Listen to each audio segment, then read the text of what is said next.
Welcome to the Deep Dive. Today, we're going to be diving into the stuff you sent over on building a career in AI. Great topic. It is, yeah. Everyone's talking about AI these days. For sure. From how it's changing healthcare to what we see on our favorite streaming platforms. And you've provided some great material to help us kind of break this all down. Yeah, definitely. And I think one of the most interesting things that your sources highlight right off the bat is how AI is impacting pretty much every industry now. Yeah. It's not just a Silicon Valley thing anymore. Right. It's everywhere. Yeah, it's almost like AI is becoming like the new baseline. Totally. Like no matter what you're into, AI is going to touch it in some way. Exactly. And the articles you sent definitely emphasize just the sheer demand for AI professionals right now. Huge demand. But what I found really interesting is they suggest that you don't have to be like a hardcore coder to get involved. That's right. AI is actually a really interdisciplinary field. So, your sources mention people from all sorts of backgrounds thriving in AI, Right. From mathematicians and engineers to folks with backgrounds in psychology and even the arts. That makes sense when you think about it. Yeah. AI is ultimately about problem solving, right? It is. And using technology to tackle these real world issues. For sure. But let's get practical. Your sources delve into the specific skills needed to succeed in AI. Yeah, okay. And they kind of break it down into two main categories, right? The technical skills. Yeah. And then the soft skills. The soft skills, that's right. So on the technical side, they emphasize programming languages like Python. Yeah, Python is huge. Actually, one of your sources argues that Python is becoming even more essential for AI development just because of libraries like TensorFlow and PyTorch. Oh, interesting. So it seems like those are the tools that are really driving a lot of the innovation in AI right now. So Python's the language to focus on if you want to get into AI. Seems like it. Your sources also talk about math skills as being pretty crucial. Yeah, absolutely. They all agree that a solid understanding of linear algebra, calculus, and statistics is essential. And what I find fascinating is they tie those math skills to very specific areas within AI, like machine learning and deep learning. Okay, so maybe learning to code is the first step, but how do these different areas of AI actually play out in the real world? I mean, what can you actually do with them? Your sources provide some really cool examples of this. So machine learning, for instance, is all about teaching computers to learn from data without being explicitly programmed. Right. So like one of your sources used the example of a music streaming service, right? Using machine learning to create those personalized recommendations for users. That's something I use every day. Oh, for sure. It's so cool to think about the complex technology behind something as simple as finding a new song to add to my playlist. Totally. It's amazing. Another area your sources spend a lot of time on is this thing called deep learning. Yeah. What exactly is that? So deep learning takes machine learning kind of a step further. Okay. And it deals with these things called neural networks, Okay. which are inspired by the structure of the human brain. Wow. It's used for more complex tasks like image and speech recognition. In fact, one of your sources mentioned how self-driving cars rely heavily on deep learning algorithms to, navigate their surroundings. So from recommending music to self-driving cars. Pretty amazing, right? Yeah, it seems like AI is capable of some pretty incredible things. It really is. But your sources also stress that these technical skills are only half of the equation. Yeah. What about these soft skills they keep mentioning? Why are they so important in AI? Well, one of your sources put it really well. Okay. They said that, building AI solutions isn't just about writing code in isolation, Right. It's about being able to think critically about the problem you're trying to solve and coming up with creative solutions. And, AI professionals need to be able to communicate these complex ideas to, both technical and non-technical audiences. Right. Which is where strong communication skills come in. Yeah. So it's not enough to just be a coding whiz. You also need to be a good communicator. Absolutely. Be able to collaborate effectively with others. For sure. It's a good reminder that even in a tech-heavy field like AI, those people skills are still super important. Yeah, they're crucial. But let's say, you're ready to start developing these skills. Okay. Where do you even begin? Yeah, that's the big question, right? Yeah. Your sources talk about different educational pathways for getting into AI, Okay. and they highlight a wide range of options, Right. from traditional degrees to online courses. What's interesting is they emphasize that a formal computer science degree isn't necessarily the only way in. Oh, okay. Like one of your sources even argues that boot camps and online certifications are becoming increasingly valuable, especially as, the field evolves so quickly. That's good to hear. I think a lot of people assume you need a PhD to even touch AI. Yeah. But it sounds like there are more accessible entry points than ever before. Absolutely.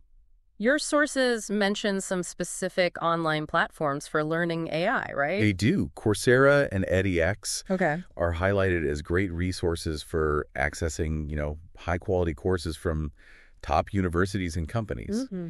And one of your sources specifically mentioned the Google AI certificate Oh, yeah. as a valuable credential that can really boost your resume. That's good to know. Definitely check those out. Yeah. But what about people who prefer a more hands-on approach? One of your sources talked about the importance of self-learning. Absolutely. And they specifically highlighted platforms like Kaggle and Fast.ai, Okay. where you can, learn by doing and participate in, Right. like real-world AI projects. So even if someone isn't in a formal program, they can still build their skills and get real-world experience with AI. Exactly, yeah. It seems like there's a path for just about anyone who's passionate about AI to get involved, which is pretty cool. It is. It's really cool.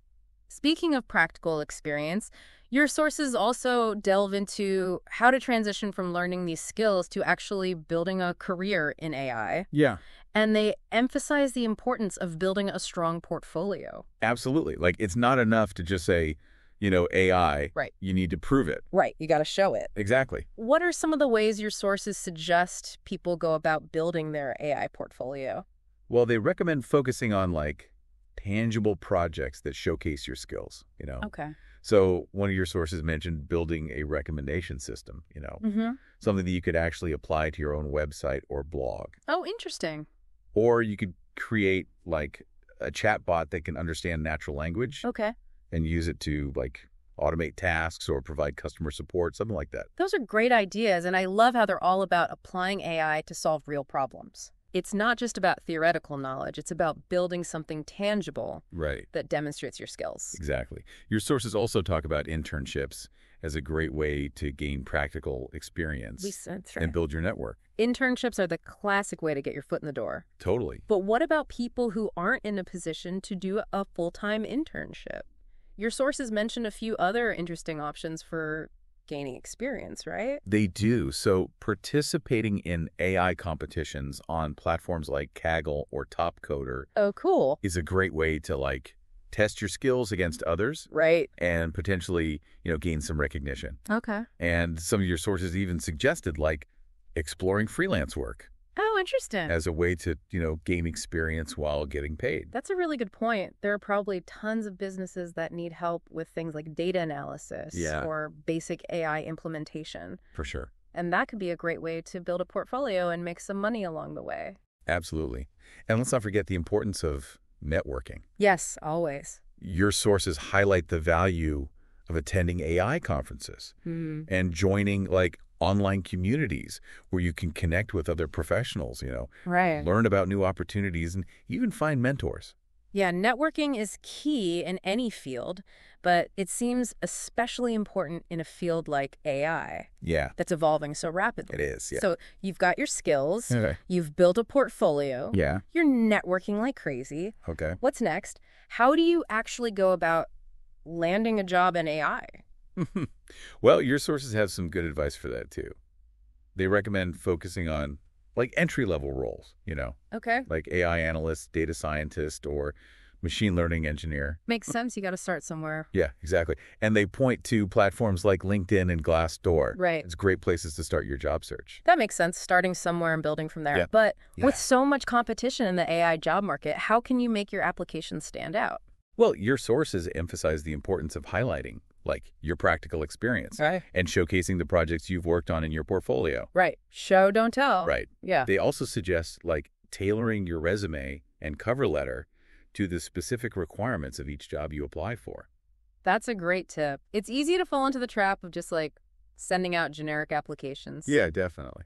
But taking the time to personalize your approach can really make a difference. Absolutely. So we've covered the skills, the education, the portfolio building, and even how to land that first AI job. Right. But where can you actually work? Yeah. What kinds of companies and industries are hiring AI professionals? Well, that's what's so exciting about AI. Yeah. It's being applied in such a diverse range of fields. Okay. Your sources point to industries like healthcare, finance, retail, education, and entertainment as being major players in the AI space. That's a pretty broad range. It sounds like there's an AI opportunity out there for just about any interest. I think so, yeah. Can you give me some specific examples of how these industries are actually using AI? Sure. So in healthcare, AI is being used to develop new diagnostic tools and personalized treatment plans. Okay. Like one of your sources talked about how AI-powered systems can analyze medical images Wow. and detect early signs of disease with incredible accuracy. That's amazing. It's like having a second set of eyes, but even more precise. Exactly. What about the other industries? How are they leveraging AI? So in finance, AI is transforming the way we invest and manage risk. Okay. So one of your sources mentioned how algorithmic trading platforms are using AI to make lightning fast decisions Right. based on market data. It's crazy to think about how fast AI can analyze information and make decisions. It is, yeah. What about retail? How is AI changing the shopping experience? Well, personalized recommendations are a big one. Okay. Think about those. You might also like suggestions you see Oh, when yeah. you're shopping online. For sure. Those are powered by AI algorithms Interesting. that analyze your past purchases and browsing history Okay. to recommend products you might be interested in. That's definitely something I've noticed. And it actually works. Yeah, it's pretty effective. I've discovered some cool new products through those recommendations. Yeah. What about education? How is AI being used in the classroom? So personalized learning platforms are a big trend in education right now. Okay. These platforms use AI to adapt to each student's individual needs and learning style to provide a more personalized and effective learning experience. It's like having a tutor who knows exactly how you learn best. That's the idea, yeah. That's pretty cool. And last but not least, what about entertainment? We already talked about AI powering music recommendations, but what are some other ways AI is shaping the entertainment industry? Well, AI is being used to create more realistic and immersive video games Okay. and to develop new forms of entertainment. Like one of your sources even mentioned how AI is being used to write scripts Really? and compose music. Wow, so AI is creating the entertainment of the future. It's pretty mind-blowing to think about how many different ways AI is being used across all these industries. Yeah, it's pretty amazing. It's clear that this is a field with a lot of growth potential. Definitely. And that brings us to the end of part 1 of our deep dive into building a career in AI. That's a lot of ground we've covered, but we're not done yet. Not even close. In part 2, we'll delve even deeper into the world of AI, We'll get into some really interesting stuff. exploring some of the exciting trends The mind-blowing trends. that are shaping the future of the field For sure. and the challenges that come with it. Absolutely. So stay tuned. We'll be right back. We'll be here.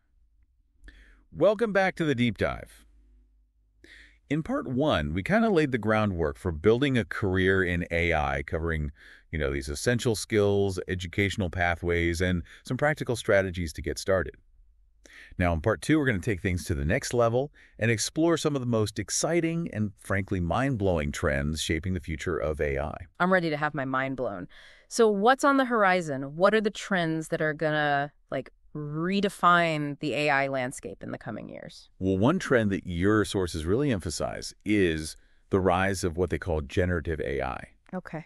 And this isn't just about AI analyzing data anymore. This is AI that can actually create things. Yeah. We're talking about AI generating realistic images, writing compelling text, even composing music. Yeah. I've seen some of those AI-generated images floating around online, and they're pretty incredible. They're amazing. It's almost like AI is becoming an artist in its own right. Yeah, it really is. One of your sources even talked about how generative AI is being used in advertising Oh, yeah. to create customized visuals for different target audiences. Right. And it's not just limited to visual content either. Oh, okay. One of your articles highlighted a company that's using generative AI to write personalized marketing copy for their products. It's fascinating to see how this technology is kind of blurring the lines between human creativity and AI capabilities. It definitely raises some interesting questions about the future of creative work, doesn't it? It does, yeah. I mean, if AI can write scripts and compose music,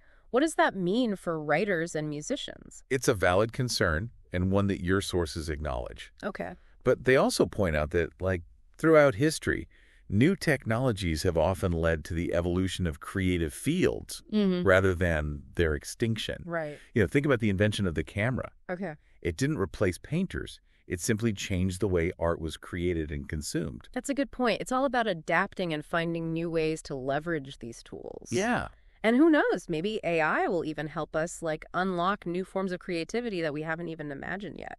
I think that's very likely. Yeah. Yeah, it's an exciting time to be in the creative space, that's for sure. Definitely. Now, another trend that your sources highlight is the increasing importance of what they call edge AI.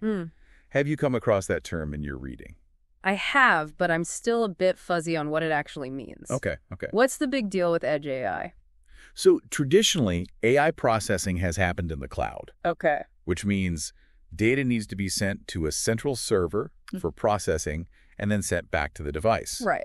But with edge AI, the processing happens directly on the device itself, whether it's a smartphone, a sensor, or even a self-driving car. So it's about bringing AI closer to the source of the data, right? Exactly, yeah. What's the advantage of that? Well, one of your sources pointed out that it can significantly reduce latency, which is the delay between when data is generated and when it's processed. Okay. And this is crucial for applications that require, real-time decision-making, like autonomous driving or medical monitoring. Yeah, that makes sense. If a self-driving car has to wait for data to be sent to the cloud and back before it can react to a situation, that could be dangerous.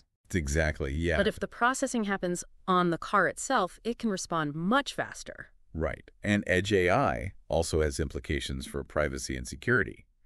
So since the data is processed locally, it doesn't need to be transmitted to the cloud, which reduces the risk of data breaches. So edge AI is faster, more secure, and potentially even more private. Yeah, It seems like a win-win situation. it does.